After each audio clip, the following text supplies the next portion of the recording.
Et pour parler d'accès, facilité sur la mobilité, on va parler avec Yann Bergeonneau. Bonjour Yann. Bonjour. Moi, c'était une des questions qui m'est venue très vite à l'esprit. On parle des JO, on parle des Paralympiques, et on dit ça va être accessible partout. Mais moi, de souvenir, dans certains stades, c'est quasiment impossible d'accéder parce qu'on voit toujours des marches. En tout cas, moi, je vois toujours des marches.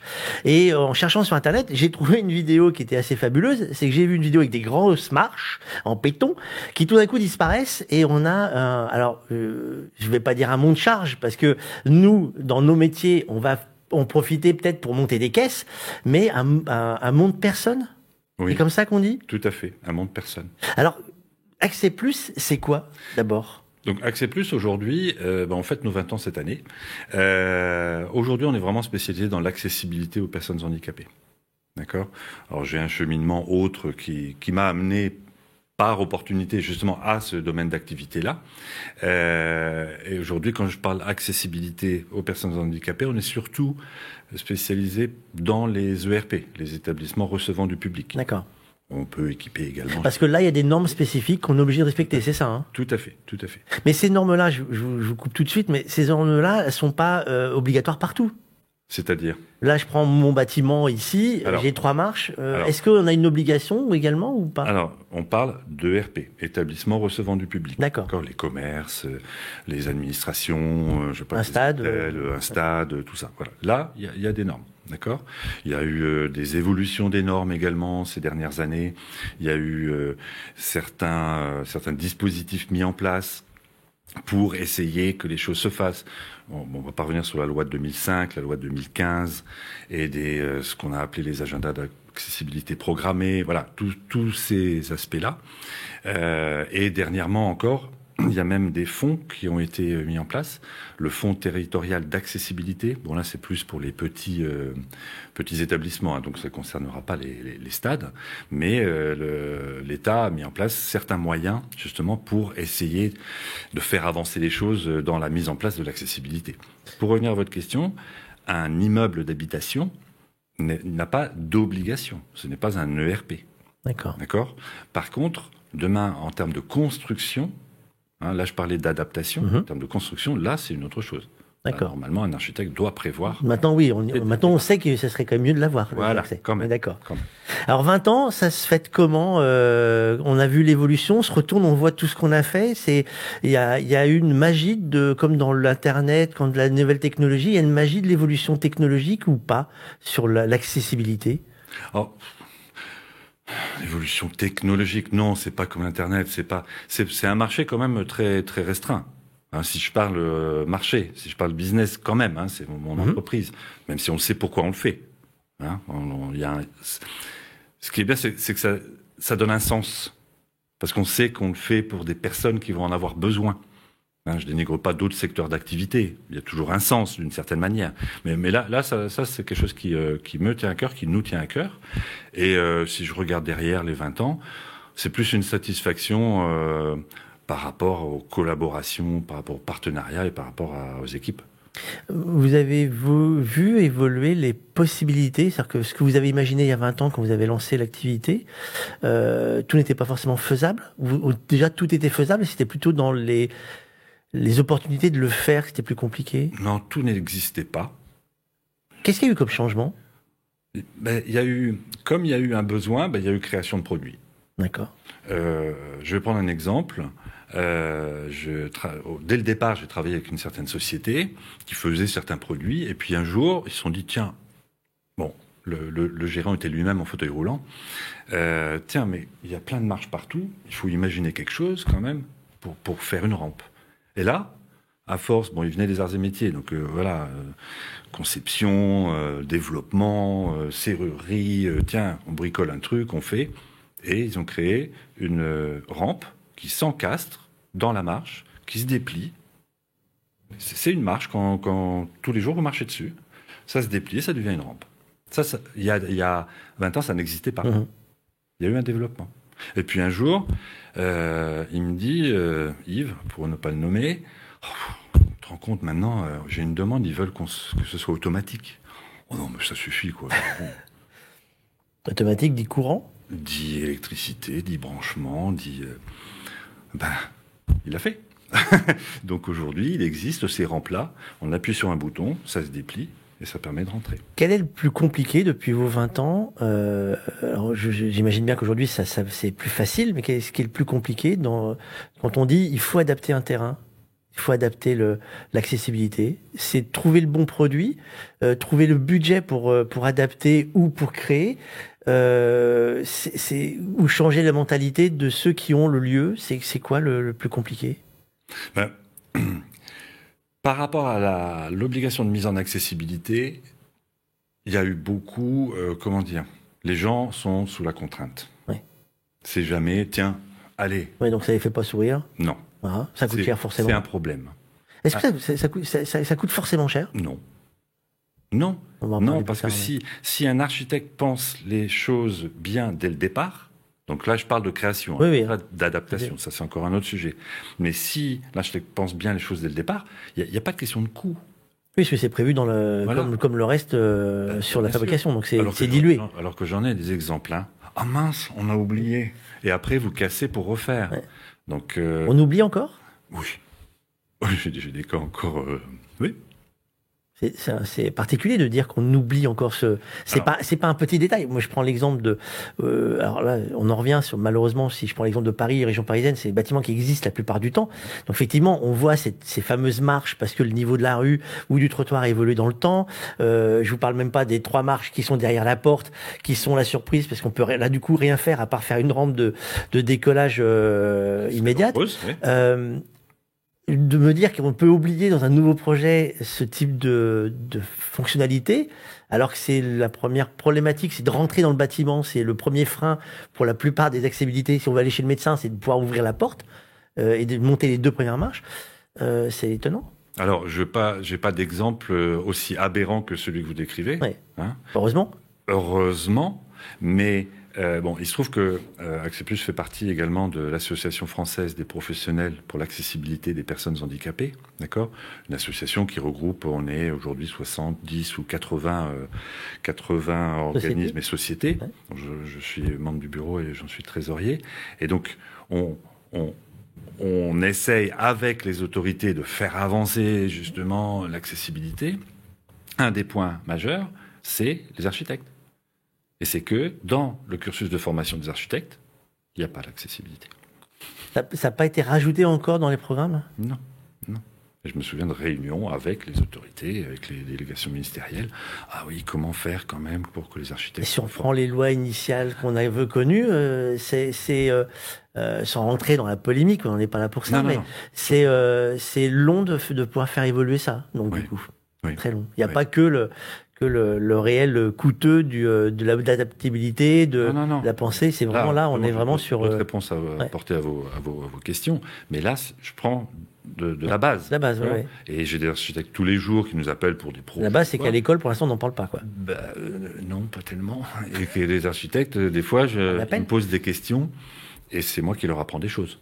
Je suis pas du tout architecte. Il manque quoi seulement après on reviendra sur les accès, mais il manque quoi? Il manque de l'éducation, mais pas forcément qu'à l'école d'architecture. Il y a peut-être aussi une prise en compte plus globale ou pas? Oui, alors après c'est des questions de mentalité. Les Français sont faits d'une certaine manière. Moi j'ai grandi en Angleterre. En Angleterre, dans les années 70, il y avait déjà les trottoirs abaissés et la lumière qui clignote et le son pour les passages piétons. Ouais. Ça existait déjà, c'était évident. C'est arrivé quand à Paris? C'est Bertrand Delanoë qui les a mis en place. Voilà, donc c'est des évolutions. On pourrait croire que c'est les pays du Nord, pays du Sud. Non, en Espagne, ils sont hyper avancés. Ouais. Voilà. Et il y a aussi, en Espagne c'est un peu particulier, il y a la ONCE qui fait beaucoup, avec leur loterie, avec les jeux qui financent énormément. Ouais. Donc, c'est pays par pays. Il y a des réglementations européennes, oui, c'est clair. Mais ça se passe sur le terrain, là. Donc, il faut faire avancer les choses. Ouais. Alors, revenons à Accès+. Accès+, votre métier, c'est de rendre accessible. Autant que possible. Autant que possible. Et donc là, c'est quoi? On trouve tous les dispositifs qui existent, alors je dirais de la marche qui permet de combler, ou ça c'est ce qu'on peut fournir déjà pour commencer? Alors, de manière générale, quand on parle d'accessibilité, il ne faut pas oublier tous les handicaps, d'accord? Parce qu'aujourd'hui, en France, il y a 12 millions de personnes handicapées. Hein. D'accord. Mais on ne parle pas forcément que de fauteuil. Exactement. Et on ne parle pas seulement que de handicap moteur. On parle aussi du handicap auditif, qui est le plus gros handicap, qui est invisible, d'accord? On parle du handicap visuel, les personnes aveugles et les personnes malvoyantes. Donc il y a tout aussi ce volet-là. Oui. Ce volet-là, c'est ces gens-là à qui il faut apporter des aides. Et là aussi, il y a des réglementations par rapport à ces handicaps-là. Donc c'est vrai que c'est ce qui est le plus visible, c'est l'adaptabilité pour quelqu'un qui a un fauteuil roulant. Visible, parce on le voit tout de suite, voilà. On comprend bien la problématique. Quand on parle handicapé, aussitôt, on voit la personne en fauteuil. Et effectivement, après, on oublie on parle handicap invisible, on oublie énormément. Consulter pour mettre l'accessibilité d'un commerce. Vous amenez ces G-là complètement. Ah, voilà, je leur dis, mais vous avez pensé, vos marches, là, elles sont équipées, il faut une bande d'éveil en haut. Pour la personne malvoyante, il faut les contre-marches pour qu'elle se repère dans l'espace. Il y a aussi ces aspects-là. Donc c'est vraiment un sujet très, très large. Très, très large. Et ça peut être long à expliquer, où il y a des documentations qu'on peut trouver pour dire exactement ce qu'il faut faire pour que ça soit le plus accessible? Oui, il y a plein d'endroits où on peut trouver sur Internet, on trouve plein de choses. Les ministères ont fait plein de documentation. Ça, c'est pas un sujet. On peut trouver si on le veut. Moi, j'ai découvert l'histoire on va regarder le fameux escalier qui se rétracte. Si je prends le Stade de France aujourd'hui, est-ce que ça serait logique de pouvoir imaginer ça dans ce type de stade, ou est-ce qu'il y a déjà les ascenseurs et donc il n'y a pas besoin de le faire? Ah oui, bien sûr. Les stades, ce sont des bâtiments existants qu'il faut adapter. Bon. Alors moi, en France, là, ceux qu'on a installés, alors je ne vais pas parler de stade, si j'ai un lien vers le sport, c'est vrai qu'on a posé dans les Alpes, à Courchevel par exemple, donc là on se rapproche un peu du sport, hein, avec le ski, tout ça. En Angleterre, je sais que au stade de Tottenham, tout le monde connaît, là ils ont mis aussi nos partenaires anglais, Sesame Access System, un élévateur de ce type, et là ils sont en train d'en mettre 3 ou 4 dans un stade de basket à Los Angeles.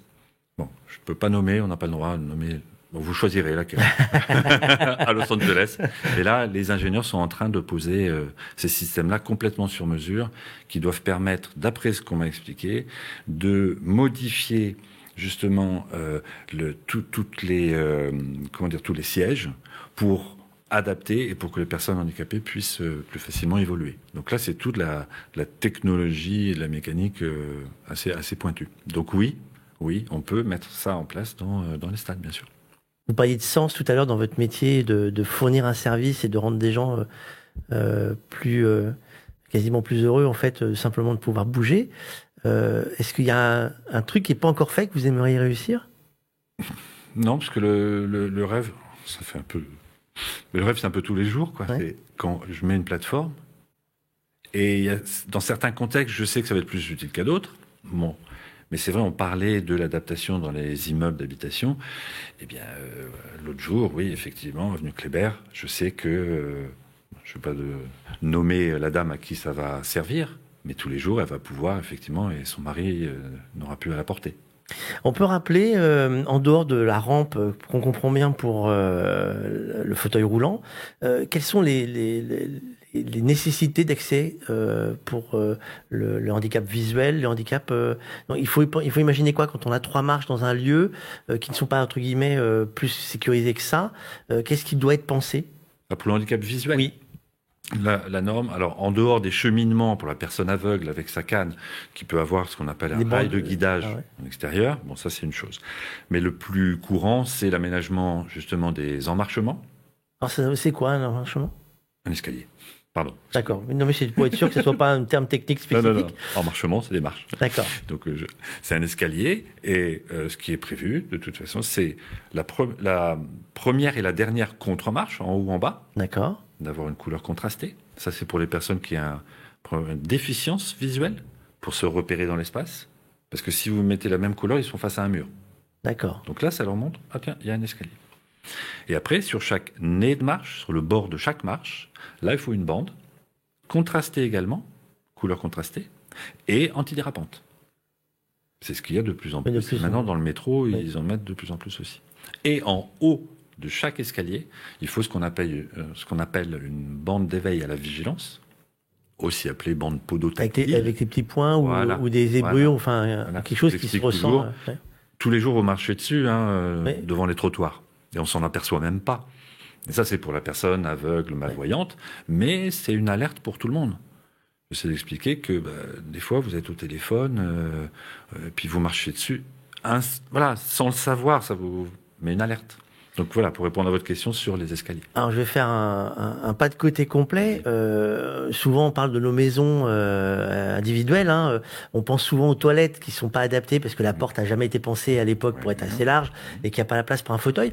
Mais est-ce qu'il y a des points dans la maison qu'on peut améliorer pour l'accessibilité au quotidien? Je veux dire, après, ça va dépendre du type de handicap. C'est vrai que ça m'est arrivé d'être consulté par un ergothérapeute parce que la dame âgée, elle avait du mal à voir. Donc on lui a mis sur ses marches des petites bandes avec certaines couleurs pour l'aider. Il y a beaucoup... Alors là, je vais rentrer dans un autre domaine qui n'est pas forcément le mien, mais sur lequel on travaille beaucoup à l'association, avec ce qu'on appelle la prime adapt, où là aussi, il y a des moyens mis en place pour adapter le logement sous certaines conditions. Ça va être de refaire, basiquement, d'enlever la baignoire et de mettre la douche avec un ressaut très très faible, par exemple. Bon, là, ça nécessite certains travaux. Mais là aussi, si on parle de prime adapt, allez voir sur Internet, il y a aussi des moyens mis en place par rapport à ça. Si on est curieux et qu'on veut tout savoir sur l'accessibilité, on peut passer par Accès Plus, on peut passer par l'association. Oui, évidemment, on peut passer par Accès Plus. Oui. Mais, et après, on peut passer également par l'association. Tout à fait. Bah écoutez, AFPAPH. On va bien le noter. Merci beaucoup. Le sport cette année, les jeux pour vous, c'est les jeux en France, c'est une opportunité de business ou c'est plutôt une opportunité de vivre un moment sportif particulier? Non, les deux. Les deux? Les deux. Oui, les deux. Alors c'est vrai que, pardon, opportunité de business, c'est. Vous savez, quand il y a un gros projet, on peut parler, je sais pas, si un jour on a l'exposition universelle, le bâtiment, ça fait travailler un peu plus. Donc voilà, on a l'inverse des dommages collatéraux. Je sais pas comment ça se dit en positif, mais il y a au Grand Palais qui va être aménagé. Là, on va mettre une plateforme, par exemple. Bon, donc il y a cet aspect-là. Et puis après, c'est quand même un moment qu'on ne vivra qu'une fois. Alors vous allez, si vous allez sur un site, vous allez d'abord regarder l'accessibilité ou regarder les preuves? Moi, je suis déformé, moi. Je suis déformé. Et vous voyez tous les points négatifs? Je passe dans la rue, je regarde les marches. Il y a des fois où vous vous dites, ah, ils ont vachement bien bossé, là, j'avais pas pensé à ça. Oui. Ah bon, oui, bien sûr, ça m'arrive. Oui. Non, pour revenir au JO, une fois dans la vie, j'ai eu la chance d'assister à la finale de la Coupe du Monde de 98. Bon, voilà. Je l'ai dit. C'est là, c'est un souvenir. Et participer aux JO et aux Jeux paralympiques, je pense que on peut être fier de ça. On a plein de polémiques, tout ça, comment ça va se passer? Peut-être, mais faisons tout pour que ça se passe bien, pour que nous on soit bien. C'est quand même le rayonnement de la France, mine de rien. Donc non, ça va être. Je suis persuadé que ça va être super chouette.